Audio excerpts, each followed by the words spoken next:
Tagamtama ug tan-awa ang kaayo sa Ginoo.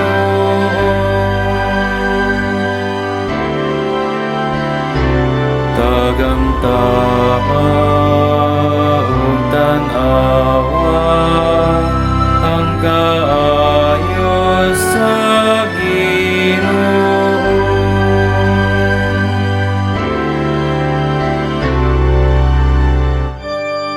Daygon ko ang Ginoo sa tanang panahon, ang iyang pagdaig maani kanunay sa akong baba. Pahimaya ang akong kalag diha sa Ginoo, ang mapabsanon makadungog kanako ug malipay.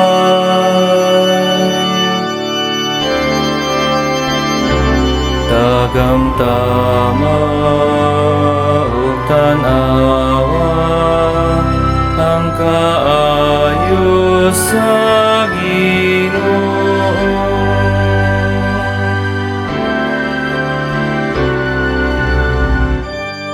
Ang Ginoo nagatan-aw sa matarong ug nagapatalingog sa ilang mga singgit. Ang Ginoo nagasudya sa mga nagabuhat og daotan, aron dili na sila hinumduman sa yuta.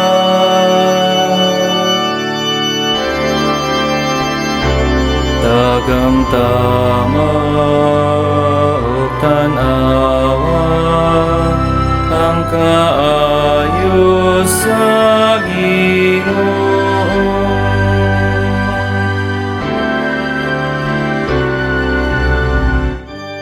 Sa pagsangpit sa matarong namati kanila ang Ginoo,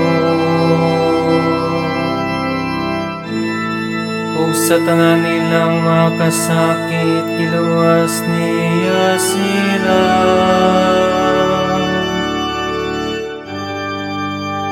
Ang Ginoo aduol sa gisulay nga tawo,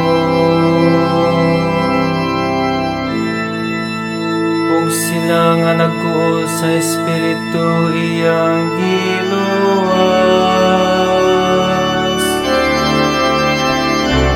Tagamtama ug tan-awa ang kaayo sa Ginoo.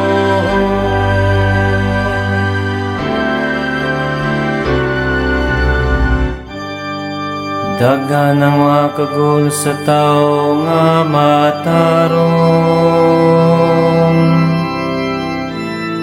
apanining tanan ng Ginoo nagapalingkawas kaniya.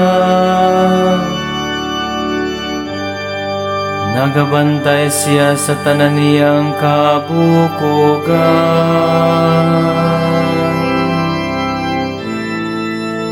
ug walay usa kanila nga mabalin.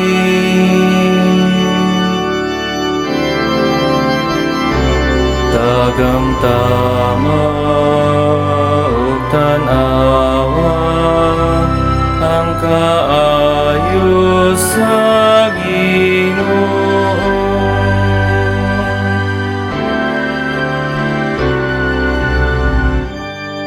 Ang daotang mga buhat nagapatay sa daotang tao, ug ug ang mga kaway sa matarong nagabayad sa ilang kalapasan. Apan ang Ginoo nagaluwas sa kinabuhi sa iyang mga sulugoon,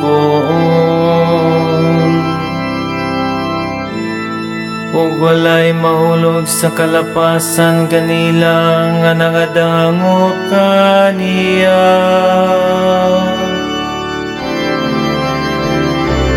Magamtama o tanawa ang kaayos sa Ginoo.